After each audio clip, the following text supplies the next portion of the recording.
నమో వెంకటేశాయ. దుస్తార భవతారక దుష్పారతమః పారగా గోవింద గోవింద. మాన్యోసి మాన విధురో నను మానదోసి మానాతిగోసి మహనీయ ఇతీరితోసి మానప్రదోసి మతిదోష నివర్తకోసి మానేప్సునా సుమనసా చ మయా నతోసి అని జగజ్జన్మస్థితిలయ కారణమైన శ్రీనివాస పరమాత్మని భక్తిగా నమస్కరించుకుంటూ శ్రీశుకుల వారు ఉపదేశం చేసిన శ్రీమద్భాగవత మహాగ్రంథం యొక్క అధ్యయన కార్యక్రమాన్ని మనం ప్రారంభించుకుందాము. ప్రారంభంలో యథాప్రకారం ప్రార్థనా శ్లోకాలను చదువుకుని మంగళాచరణం చేసుకుందాం. శ్రీ గురు ప్రార్థన. గురుర్బ్రహ్మ గురుర్విష్ణు గురుర్దేవో మహేశ్వరః గురుః సాక్షాత్ పరం బ్రహ్మ తస్మై శ్రీ గురవే నమః. శ్రీనివాస ప్రార్థన. వరాభయదహస్తాయ వరారోహా ప్రియాయ చ వరాహాచలవాసాయ శ్రీనివాసాయ తే నమః. అథ సంకల్పః.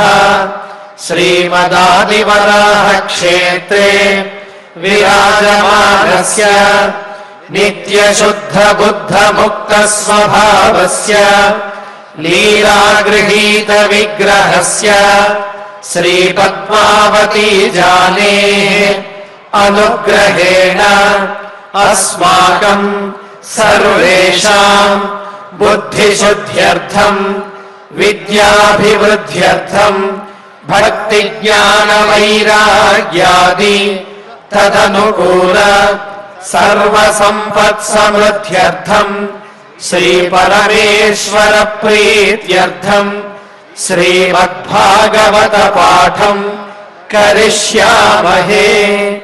అస్య శ్రీమద్భాగవత స్తోత్ర మహామంత్రస్య నారద ఋషిః బృహతి ఛందః శ్రీకృష్ణః పరమాత్మా దేవత బ్రహ్మ బీజం భక్తి శక్తి జ్ఞాన వైరాగ్యే కీలకం అస్మాకం శ్రీమద్భగవత్ ప్రసాద సిద్ధ్యర్థే పాఠే వినియోగః ధ్యానం నారాయణాద్భుతవరాహ వినీయమానా దంశాగ్రకోటి కిరణావలిపూయమానా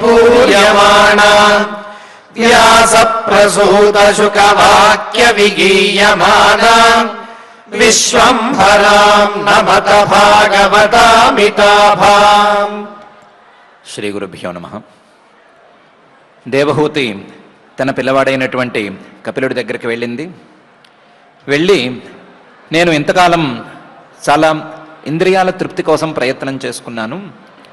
ఆ ప్రయత్నంలో నేను అందుకున్నది కేవలం అలసట మాత్రమే. ఆ అలసట వల్ల నాకు తీవ్రమైనటువంటి వైరాగ్యం వచ్చింది. ఇంతకాలం ఇంద్రియాల ద్వారా నేను ఒక కారు చీకట్లో పడిపోయాను అనేటువంటి భావనలో ఉన్నాను. నిన్ను చూస్తే ఈ చీకట్లను దాటటానికి సాధనంగా కనిపిస్తున్నావు. చీకట్లను దాటటానికి కావలసినటువంటి జ్ఞాననేత్రాన్ని అందించటానికి నువ్వు వచ్చినట్టు నాకు తెలిసిపోతోంది. కాబట్టి నాకు ఉపదేశం చేయవలసింది అని ప్రార్థన చేయటం మొదలుపెట్టింది.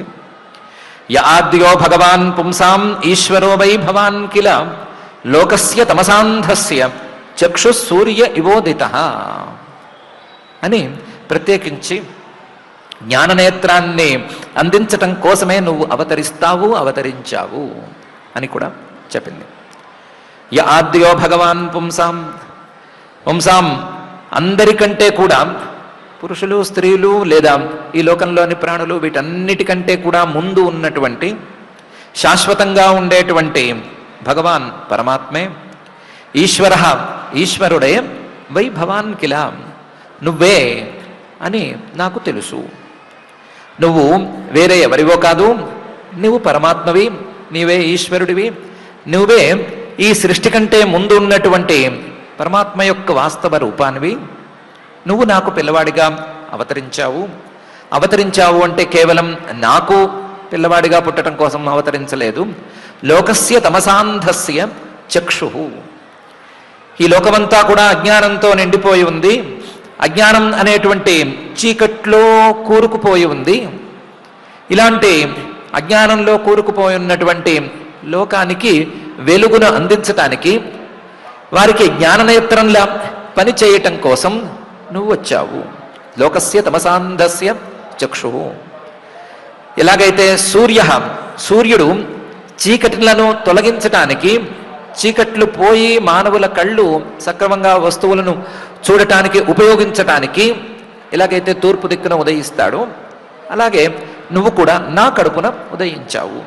నాకు మాత్రమే కాదు, లోకమంతటికీ కూడా చీకటిని, అజ్ఞానం అనేటువంటి చీకటిని పోగొట్టడానికి నువ్వు ఉదయించావు. కాబట్టి నీ అవతార ఉద్దేశ్యమే జ్ఞానాన్ని అందించడం అయినప్పుడు నాకు ఆ జ్ఞానాన్ని అందించవలసింది, నా యోగ్యతను నిర్ధారించుకుని చెప్పవలసింది అని దేవహూతి గారు య ఆద్యో భగవాన్ పుంసాం ఈశ్వరో వై భవాన్ కిల లోకస్య తమసాంధస్య చక్షు సూర్య ఇవోదిత అనే ఈ శ్లోకంలో చెప్తోంది. ఇదంతా కాదు, నువ్వు అలాంటి వాడివి, ఇలాంటి వాడివి, నేను ఇలాంటి దాన్ని అని చెప్పుకోవటంతో టైం వేస్ట్ చేసుకోకూడదు. అథమే దేవ సమ్మోహం అపాక్రష్టుం త్వమర్హసి యోగగ్రహో అహం మమేతి త్యేతస్మిన్ యోజితస్త్వయా అని, నాకు కావలసిందేమిటి అని నిన్ను వెంటనే ఆలస్యం లేకుండా ప్రార్థించుకోవటమే చేయవలసిన పని అని చెబుతోంది. నాకేం కావాలి అంటే, అందువల్ల నువ్వు దేవ, ఓ ప్రకాశ స్వరూపుడా, ఓ పరమాత్మ, మే సమ్మోహం, నా యొక్క ఈ అజ్ఞానాన్ని అపాక్రష్టం, పూర్తిగా తిరస్కరించటం అనేది చెయ్యాలి. అపాక్రష్టం, పూర్తిగా నా మనసులో కొంచెం కూడా అజ్ఞానం అనేది మిగిలి ఉండకూడదు, మొత్తంగా తొలగించేసేయాలి. అపాక్రష్టం త్వమర్హసి, మానవుల మనసులలో ఉండేటువంటి అజ్ఞానాన్ని తొలగించే సామర్థ్యం నీకు తప్పనిసరిగా ఉంది. నాకు ఉన్నటువంటి అజ్ఞానాన్ని నువ్వు తప్పనిసరిగా తొలగించవలసింది. అథమే దేవ సమ్మోహం అపాక్రష్టం త్వమర్హసి. నాకు అజ్ఞానం ఉంది అనే విషయం నాకు ఇలా తెలిసింది అంటే, యహ అవగ్రహ, నాకు ఉండేటువంటి ప్రతి జ్ఞానము, ప్రతి అభిప్రాయము నాకున్నది అజ్ఞానమే అని బలపరుస్తోంది. నాకుండేది మామూలు జ్ఞానం కాదు, అవగ్రహ, ఆగ్రహ అంటే పట్టుదల లాంటి జ్ఞానం. ఈ పట్టుదల లాంటి జ్ఞానం, అందులోనూ అహం మమ అనేటువంటి తీరులో వెళుతున్నటువంటి పట్టుదల లాంటి జ్ఞానము తప్పనిసరిగా అజ్ఞానం ద్వారానే కలిగినట్లు. అహం, నేను ఈ శరీరాన్ని అనేటువంటి భావన, మమ, ఈ శరీరానికి సంబంధించినవి, ఈ శరీరానికి అనుకూలమైనవి అన్నీ కూడా నావి అనేటువంటి భావన, ఇవి అవగ్రహ అనే దానికి ఎందుకు వస్తాయి? ఇవి పట్టుపట్టేటువంటి పట్టుదల లాంటివి మాత్రమే కానీ అజ్ఞానం ద్వారా కలిగేటువంటి భ్రమల తాలూకు విశేషాలే కానీ నిజం కావు అని తెలిసిపోతుంది. దీనికి తోడు యోగగ్రహ అహం మమేతీతి, ఇంకా దీనికి పిల్లల లాంటి ఎన్నెన్నో భావాలు నాలో రేగుతూనే ఉన్నాయి ఇంతకాలం పాటు. అవన్నీ కూడా అజ్ఞానం తాలూకు వ్యవహారాలు తప్ప మరొకటి కాదు అని తెలిసిపోతోంది. ఇత్యేతస్మిన్ యోజితస్త్వయా, వీటన్నిటికీ ఇలాంటి అజ్ఞానాలు, ఈ అజ్ఞానాల తాలూకు ప్రభావాలు, నేను, నాది ఇలాంటి భావాలు, వాటి పిల్ల భావాలు, వీటన్నిటికీ కూడా యోజితస్త్వయ, నువ్వే కారణం అని అనిపిస్తోంది. నువ్వే కారణం కాబట్టి వీటిని తొలగించవలసినటువంటి బాధ్యత కూడా నీదే అని అనిపిస్తోంది. కాబట్టి తొలగించి, ఈ అజ్ఞానాన్ని తొలగించి నాకు ఉపకారం చేయవలసింది అని. అథమే దేవ సమ్మోహం అపాక్రష్టం త్వమర్హసి యోగగ్రహోహం మమేతి త్యేతస్మిన్ యోజితస్త్వయా అనే ఈ శ్లోకంలో అంటోంది. అదేంటి, పరమాత్మను పట్టుకుని నువ్వే నన్ను ఈ భ్రమంలోకి తోసావు అని అంటోంది. ఈ భ్రమంలోకి నువ్వే తోసావు కాబట్టి నువ్వే మళ్ళీ దాని నుంచి బయటపడేయాలి అని అంటోంది. ఈ భ్రమలు అనేవి ఊబిలాంటివైతే గనక ఈ ఊబిలోకి తోసినవాడు పరమాత్మే అంటోంది. మళ్ళీ వాటిలోంచి బయటికి తీసుకురావాల్సినటువంటి బాధ్యత కూడా పరమాత్మదే, ఆ సామర్థ్యము పరమాత్మకే ఉంది అని అంటోంది. ఇది ఎలా కుదురుతుంది అంటే, దేవహూతి తన అభిప్రాయాన్ని జాగ్రత్తగానే చెబుతోంది. పరమాత్మను యోజితస్త్వయా అని డైరెక్ట్గా ఏమీ అనటం లేదు. మాయా అనేది నాకున్నటువంటి ఈ భ్రమలకి మూలమైతే, మాయ ద్వారానే నాకుండేటువంటి అహం మమ ఇతి ఇలాంటివన్నీ గనక కలిగినట్లయితే ఆ మాయ ఎవరి అధీనంలో ఉంది అంటే దైవీహ్యేషా గుణమయీ మమ మాయా దురత్యయ అని నువ్వే చెప్పుకున్నావు కదా. కాబట్టి ఆ మాయ నీ అధీనంలో ఉంది. నీ అధీనంలో ఉండేటువంటి మాయ నన్ను ఈ సంసారం అనేటువంటి ఊబులో చిక్కుకునేలా చేసింది అంటే దాని బాధ్యత నీకే కదా చెల్లుతుంది. నీ అధీనంలో ఉండేటువంటి మాయను నువ్వు చాలా సులభంగా తొలగించగలవు అనే మాట నిజమైతే గనక వెంటనే తొలగించవలసిన బాధ్యత కూడా నీ మీద కదా ఉంటుంది. కాబట్టి నీ అధీనంలో ఉండేటువంటి మాయ ద్వారా నేను బాధపడుతున్నానని తెలుసుకున్నాను కాబట్టి నువ్వు ఆ మాయను తొలగించేలాగా నా కళ్ళు తెరుచుకునేలాగా ఉపదేశం చేయవలసింది అని అడుగుతోంది. ఆ అడగటాన్ని జాగ్రత్తగా, చాలా జాగ్రత్తగా అథమే దేవ సమ్మోహం అపాకృష్టం త్వమర్హసి యోవగ్రహో అహం మమేతీత్యేతస్మిన్ యోజితస్త్వయా అని అంటోంది. అని తంత్వాగతాహం శరణం శరణ్యం స్వభృత్య సంసార తరోః కుఠారం జిజ్ఞాసయాహం ప్రకృతే పురుషస్య నమామి సద్ధర్మ విదాం వరిష్టం అని మరొకసారి నమస్కారం చేసుకుని ఆ నమస్కారంతో నాకు కావలసినటువంటి ఉపదేశాన్ని చేయవలసింది అని నిగమనం చేస్తోంది.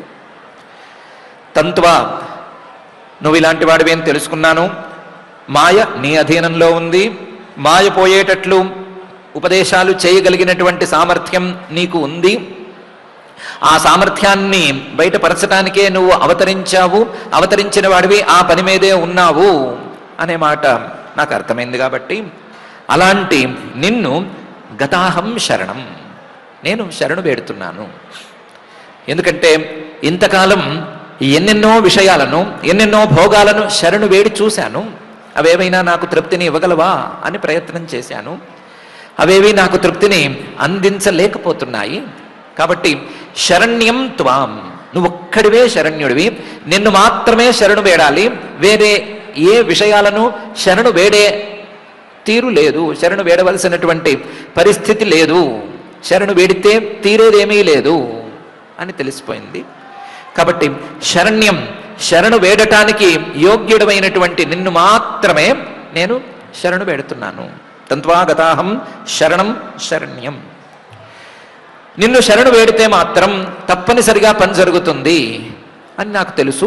ఎందుకంటే స్వభృత్య సంసార తరోహో కుఠారం, ఎవరైతే నిన్ను శరణు వేడతారో, ఎవరైతే నీకు భృత్యులుగా ఉండటానికి కూడా అంగీకరించి నిరంతరం నీ సేవలో తరించటానికి సిద్ధమవుతారో, స్వభృత్యులు ఎవరైతే ఉంటారో వారికి సంసార తరోహో, సంసారం అనేటువంటి ఈ విషవృక్షాన్ని ఛేదించటానికి కుఠారం, గొడ్డలిలాగా ఉపయోగపడతావు.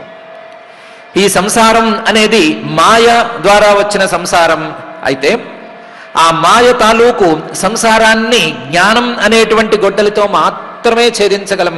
కాబట్టి ఆ జ్ఞానం అనే దాన్ని అందించి నీ భృత్యులందరికీ, నిన్ను సేవించుకునే వారందరికీ కూడా సంసార బాధలు తొలగేటట్లుగా నువ్వు చేస్తావు. కాబట్టి నువ్వు ఒక్కడివే శరణ్యుడివి అని నేను తెలుసుకున్నాను. అందుకని నిన్నే శరణు వేడుతున్నాను అని తంత్వాగతాహం శరణం శరణ్యం స్వభృత్య సంసార తరో కుఠారం అనే భాగంలో అంటోంది.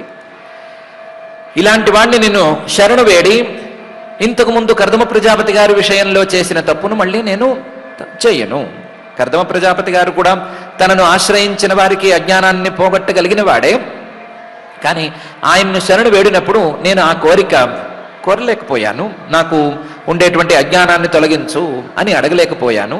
ఈసారి మాత్రం జిజ్ఞాసయా అహం శరణం ప్రపద్యే, నీ నుంచి జ్ఞానాన్ని కోరుతూ జ్ఞానం అందుకోవాలి అనేటువంటి ఆశతో నేను శరణు పెడుతున్నాను నిన్ను. జిజ్ఞాసయా అహం శరణం ప్రపద్యే.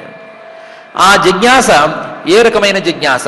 ప్రకృతే పురుషస్య, ప్రకృతి పురుషుడు, ఈ సంసారం మొత్తం, ఆ సంసారానికి కారణం కావచ్చు, ఆ సంసారంలో భాగం కావచ్చు, ఇవన్నీ ఒకవైపు, ఈ సంసారం తాలూకు భోగాలను అనుభవించేటువంటి జీవుడు, ఆ జీవుడు తాలూకు స్వరూపమైనటువంటి పరమాత్మ, ఇవన్నీ ఒకవైపు పెడితే ఈ ప్రకృతి సంసారం అంటే ఏమిటి, దాని మూలమేమిటి, దాని తీరేంటి, దాని తెన్నులేంటి, ఇవన్నీ కావాలి. అదేవిధంగా ఈ సంసారాన్ని అనుభవిస్తున్నట్లుగా ఉండే, ఈ సంసారాన్ని పుట్టిస్తున్నట్లుగా పని చేయిస్తున్నట్లుగా ఉండేటువంటి పరమాత్మ, ఈ సంసారంతో సంబంధం లేనటువంటి ఆయన యొక్క స్వరూపం, సంసారాన్ని అనుభవించాలనుకునేవాడి యొక్క దుస్థితి, వీటన్నిటి గురించి విడిగా నాకు కావాలి. జిజ్ఞాసయాహం ప్రకృతే పూరుషస్య. కాబట్టి ఇలాంటి తత్వ జిజ్ఞాసతో నేను నీ ముందుకొచ్చాను. అందువల్ల నమామి, నిన్ను ఒకసారి నమస్కరించుకుంటున్నాను. నువ్వు పసిబిడ్డ రూపంలో ఉన్నావు కదా అని నిన్నేమీ నమస్కారం చేసుకోకూడదు అనేమీ లేదు. సద్ధర్మ విధాం వరిష్టం, సద్ధర్మాలను తెలుసుకున్న వారిలో కల్లా కూడా నీవు శ్రేష్ఠుడివి అని నాకు తెలుసు. సద్ధర్మాలు అంటే మానవులు చేసుకోవలసినటువంటి పుణ్యకర్మలు మాత్రమే కావు, మానవులు అందుకోవలసినటువంటి, మానవులు తెలుసుకోవలసినటువంటి పరమాత్మతత్వం అనేదాన్ని కూడా చెప్పుకోవచ్చు. ఆ పరమాత్మను అందుకునేందుకు సాధనాలుగా ఉపయోగపడే వాటిని సద్ధర్మాలు అని చెప్పుకోవచ్చు. ఆ సద్ధర్మాలను తెలుసుకున్న వారిలో కల్లా శ్రేష్ఠాతి శ్రేష్ఠుడివి నువ్వే. సద్ధర్మ విదాం వరిష్టం, ఇలాంటి శ్రేష్ఠుడివి కాబట్టి నిన్ను నేను శరణు వేడుతున్నాను. శరణు వేడుతూ నీకు ఒకసారి నమస్కారం చేసుకుంటున్నాను. ఆ నమస్కారంతో నిన్ను ప్రార్థించుకుంటున్నాను. నాకు జ్ఞానాన్ని అందించవలసింది అని వేడుకుంటున్నాను అని దేవహూతి గారు తంత్వాగతాహం శరణం శరణ్యం స్వభృత్య సంసార తరోః కుఠారం జిజ్ఞాసయాహం ప్రకృతే పూరుషస్య నమామి సద్ధర్మ విదాం వరిష్టం అని అంటోంది అని మైత్రేయ మహర్షి గారు మనకి చెప్తున్నారు. దేవహూతి గారు ఇలా అన్న తర్వాత పరమాత్మ ఏ విధంగా రియాక్ట్ అయ్యాడు అనే విషయాన్ని మైత్రేయ మహర్షి గారు చెప్తున్నారు. మైత్రేయ ఉవాచ ఇతి స్వమాతుర్ నిరవద్యమేప్సితం నిశమ్య పుంసామపవర్గవర్ధనం ధియాభినంద్యాత్మవతాం సతాంగతి బభాష ఈషత్ స్మిత శోభితాననః అని. ఇది ఈ విధంగా స్వమాతు తన యొక్క తల్లిగా ఉన్నటువంటి దేవహూతి మాట్లాడితే ఆ మాటల్లో ఆవిడ తాలూకు నిరవద్యం ఈప్సితం, ఏ దోషాలు లేనటువంటి కోరిక, జ్ఞానం అందుకోవాలి అనేటువంటి కోరిక బయటపడేసరికి ఆ కోరికను నిశమ్య అర్థం చేసుకుని, ఈవిడికి కోరిక ఉంది, ఆ కోరిక జ్ఞానం అందుకోవాలి అనేటువంటి కోరిక, జ్ఞానాన్ని అందుకోవాలి అనే కోరికలో మాత్రం తప్పేమీ ఉండదు. నిరవద్యం ఈప్సితం, అలాంటి నిరవద్యం ఈప్సితం ఈవిడికి ఉంది అని నిశమ్య అర్థం చేసుకుని, ఈవిడికే గనక ఈవిడ అడిగినట్లుగా మనం ఏమైనా చెబితే అది ఈవిడికే కాదు, పుంసాం అపవర్గవర్ధనం, ఇది విన్నవారికి ఎవరికైనా సరే మోక్ష మార్గంలో రుచి అనేది ఏర్పడటానికి అవకాశం ఉంటుంది. పుంసాం, ఏ విన్నవాడికైనా సరే అపవర్గ వర్ధనం, అపవర్గం ఈ సంసారం నుండి బయటపడాలి అనేటువంటి చిన్నపాటి కోరిక, ఆ కోరికతో చేసేటువంటి చిన్న చిన్న ప్రయత్నాలు, వీటన్నిటినీ కూడా వర్ధనం, రుచితో పెంచేటట్లు ఆ ఉపదేశం చేస్తుంది. కాబట్టి ఈవిడికే కాదు విన్నవారందరికీ కూడా ఉపయోగం కలుగుతుంది అని ఒకసారి అనుకుని, ఇలాంటి ప్రశ్న వేసింది, ఇంత చక్కగా మాట్లాడింది ఈవిడ యోగ్యతను ఏమని చెప్పుకోవాలి అని ఒకసారి ధియా మనస్సులో అభినంద్య ఆవిడ్ని అభినందించుకుని, బయటికి మాత్రం టైం వేస్ట్ చేసే ఉద్దేశం లేదు, శభాష్ వెల్ ఆస్క్డ్ లేదా వెల్ క్వశ్చన్ లాంటివేమీ అనటానికి వీల్లేదు అని అనుకుని ధియా అభినంద్య ఆత్మవతాం సతాం గతి, మనస్సును శుద్ధం చేసుకున్నటువంటి సత్పురుషుల యొక్క గతి అయినటువంటి, సత్పురుషులు చేరవలసినటువంటి స్థానమైనటువంటి ఆ కపిలుడు, ఆ పరమాత్మ బభాషే, తల్లికి సమాధానం చెప్పటం ప్రారంభించాడు. సమాధానం చెప్పేటప్పుడు ఈషత్ స్మిత శోభితాననః, తాను ఎల్లప్పుడూ చేసే విధంగానే, ఏ సమాధానం చెప్పడానికైనా సరే తాను చేస్తున్న పద్ధతుల్లోనే ఈషత్ కొద్దిగా, స్మితం చిరునవ్వు నవ్వుతూ, ఆ చిరునవ్వుతో శోభిత చాలా అందంగా మారినటువంటి ఆననః ముఖం కలవాడై, చిరునవ్వుతో, అందమైనటువంటి ముఖంతో చిరునవ్వుతో ప్రశాంతంగా తల్లికి సమాధానం చెప్పటం ప్రారంభించాడు అని మైత్రేయ మహర్షి గారు ఇది స్వమాతుర్నిరవద్యమీప్సితం నిశమ్య పుంసాం అపవర్గవర్ధనం ధియాభినంది ఆత్మవతాం సతాంగతి బభాష ఈషత్ స్మిత శోభితాననః అని చెప్తున్నారు. కపిలుడు ఈ చిరునవ్వుతో ఏమని చెప్పాడు, దేవహూతి గారికి ఏమర్థమైంది, మనకు ఏ రకమైనటువంటి లాభాలు దాన్ని వినటం ద్వారా కలుగుతాయి అనే విషయాలను మనం క్రమక్రమంగా తెలుసుకుందాం. కానీ కపిలుడు చెప్పబోయేటువంటి విషయం, దేవహూతి గారు అడిగినటువంటి విషయం మాత్రం అందరికీ ఉపకరించేది, అందరికీ చాలా విలువైనది అని ఈ మాటలలో మనం అర్థం చేసుకుందాం. అందరికీ ఉపకరించేది, అందరికీ విలువైనది అనేది పరమాత్మతత్వమే అయినట్లయితే గనక అలాంటి పరమాత్మతత్వాన్ని వినటానికి, అర్థం చేసుకోవటానికి మనకు కూడా యోగ్యతను ప్రసాదించమని ఆ జగజ్జన్మ స్థితిలయ కారణమైన శ్రీనివాస పరమాత్మని భక్తిగా ప్రార్థించుకుందాం. కార్యక్రమాల ఒత్తిడి వల్ల తొందరగా ఈ ప్రవచన పారాయణ కార్యక్రమాన్ని పూర్తి చేసుకోవటం కోసం తొందరగా పారాయణ కార్యక్రమాన్ని ప్రారంభించుకుందాం. ఓం నమో వెంకటేశాయ.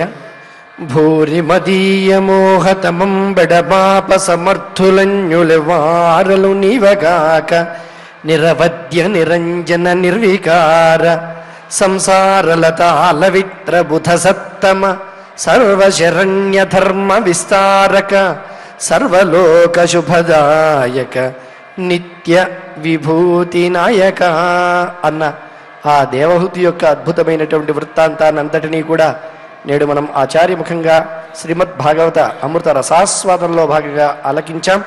ఆ శ్లోకాల యొక్క అర్థాన్ని అనుసంధానం చేసుకుంటూ శ్రద్ధగా భాగవతంలోని తృతీయ స్కంధంలో 25వ అధ్యాయంలో 9వ శ్లోకం దగ్గర నుంచి మనం ఈనాడు పారాయణ చేసుకోబోతూ ఉన్నాం.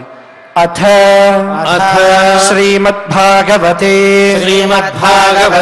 పారమహంస్యాం సంహితాయాం తృతీయ స్కంధే పంచవింశాధ్యాయే శ్లోకాః దేవహూతిరువాచ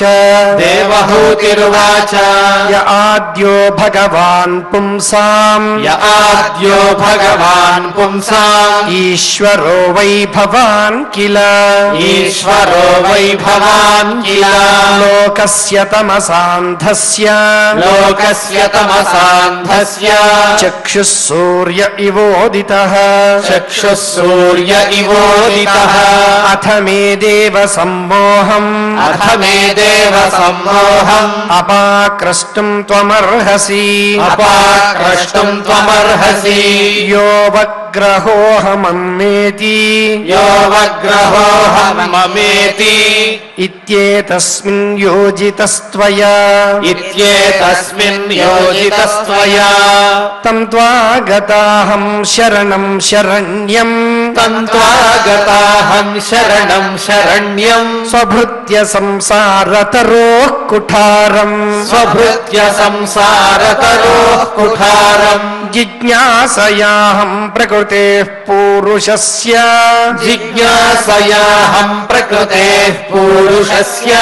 నమామి సద్ధర్మవిదాం వరిష్ఠం మైత్రేయ ఉవాచ ఇతి స్వమాతుర్నిరవద్యమీప్సితం నిశమ్య పుంసామపవర్గవర్ధనం ధియాభినంద్యాత్మవతాం సతాంగతిః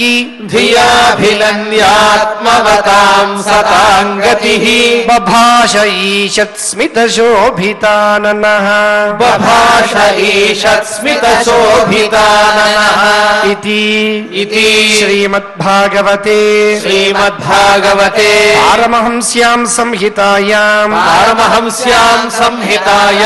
తృతీయ స్కంధే పంచవింశాధ్యాయే శ్లోకాః పారాయణ కార్యక్రమాన్ని భక్తి శ్రద్ధలతో పరిపూర్ణం చేసుకున్నాం. ఇప్పుడు అందరం కలిసి క్షమా ప్రార్థనాదులు పలుకుదాం. అథ క్షమా ప్రార్థన యదక్షరపదభ్రష్టం మాత్రాహీనం చ యద్భవేత్ తత్సర్వం క్షమ్యతాం దేవ నారాయణ నమోస్తుతే. అథ భగవత్ సమర్పణం కాయేన వాచా మనసేంద్రియైర్వా బుద్ధ్యాత్మనా వా ప్రకృతే స్వభావాత్ కరోమి యద్యత్ సకలం పరస్మై నారాయణాయేతి సమర్పయామి. అథ లోకక్షేమ ప్రార్థనా సర్వే భవంతు సుఖినః సర్వే సంతు నిరామయాః సర్వే భద్రాణి పశ్యంతు మా కశ్చిద్ దుఃఖభాగ్ భవేత్.